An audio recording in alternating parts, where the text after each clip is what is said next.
I'm Kiersten. I'm Aristides. I'm Christencie. And I'm Tara Holcomb, and we're all nursing majors at Salisbury University. So a quick survey before we get started. How many of you guys have ever played sport in your life?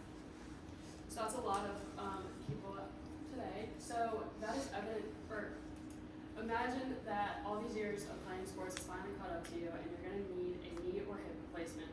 This is very common in the US as over 1 million hip and knee replacements are performed each year. So imagine you're in the hospital, you underwent this major surgery, you're in pain, and you're really not understanding all the information that's being thrown at you. You go home and you're still not exactly sure. This can lead to you being readmitted or coming back to the hospital within 30 days of your discharge date. So on average, of the 1 million hip and knee replacements performed each year in the US, 42,000 of these patients are going to be readmitted within 30 days. So it begs the question, what is going on that is leading to this high amount of patients being readmitted? Well, 30-day readmission rates are driven by substandard care, poor discharge planning, and ineffective post-discharge service coordination. There's one common denominator here, and it's ineffective discharge education. So to unpack that specific problem a little bit more, some things that involve that are things like poor communication, using medical jargon in the room as a provider, not having that clear, open-ended communication between the patient and the provider, insufficient patient education, like Tara said, like not understanding the instructions given or in a state where they're not making sense to you, lack of caregiver involvement and language barriers, so not going for those language lines, not making that extra step in care where you can kind of bridge the gap a little bit more for that patient. So currently where it stands, nurses discharge patients while also caring for several other patients, causing a holdup in care a lot of the time for these exact problems. Say you're in a room and you expect it to take 15 minutes, but you come out and it's 30 minutes later. That 15-minute gap, that time lapse of care is a serious thing that can cause holdup in other parts of the care you're delivering on the floor that day. So to set the stage also a little more, in 2018, there were 3.8 million all-cause adult hospital readmissions with an average readmission cost of $15,200. Surgical readmissions were significantly more costly than medical by $14,000. So like those knee replacements, like those hip replacements, and the higher costs were explained by the reoperations needed. So like having to go back and actually cut open the person and revise the surgery, revise those mistakes, and fix the problem, leading to a longer stay and a costly stay. Our solution include a care transition specialist who's going to provide patient with the support they needed to transition from the hospital to home care.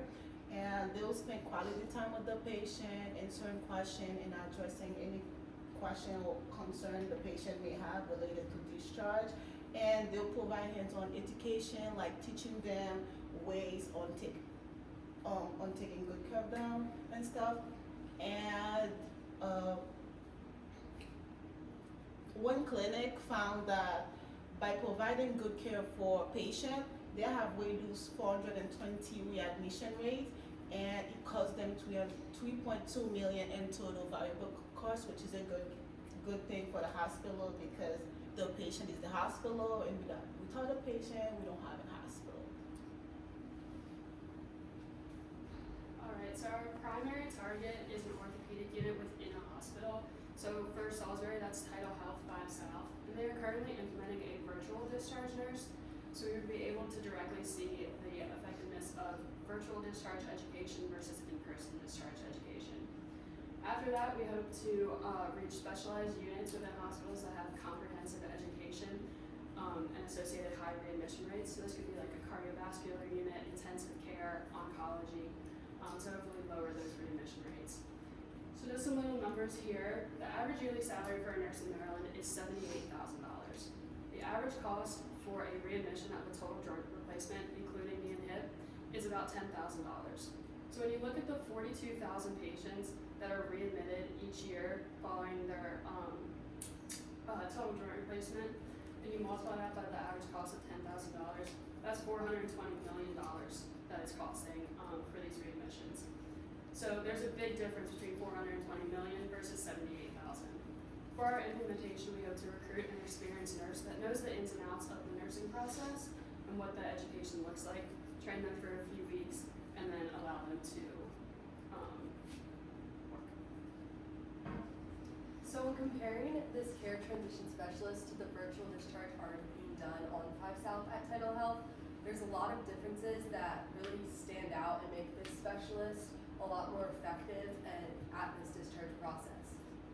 This specialist isn't just going to be communicating with the interdisciplinary team, but they're going to be a part of it, so that they really know what this patient needs to be educated about going home before discharge. This is going to allow them to provide that patient-centered, hands-on education at discharge, so that they can really teach them how to take their meds and when to take their meds, if they need to do wound dressing changes, how to monitor their blood pressure at home. Those are things that virtual cannot be done effectively. How many of us really learned virtually online?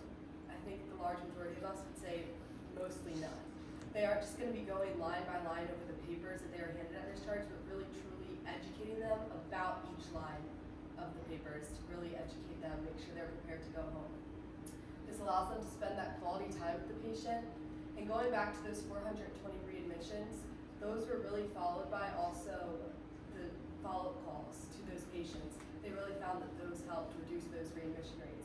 So this care transition specialist is going to be implementing those follow-up phone calls 2 days after discharge to make sure they don't have any other questions about their care, make sure they're going to their follow-up appointments, and really ensuring that transition home is going well.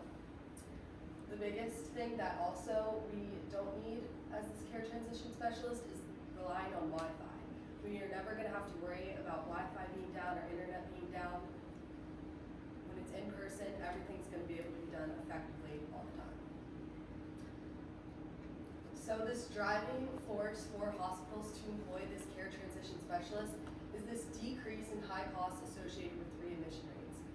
As Tara discussed earlier, the salary of a nurse is significantly less costly than the readmission rates associated with these total joint and hip replacements.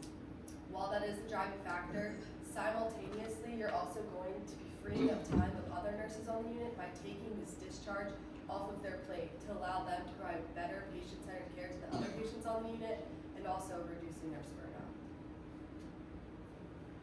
Any questions?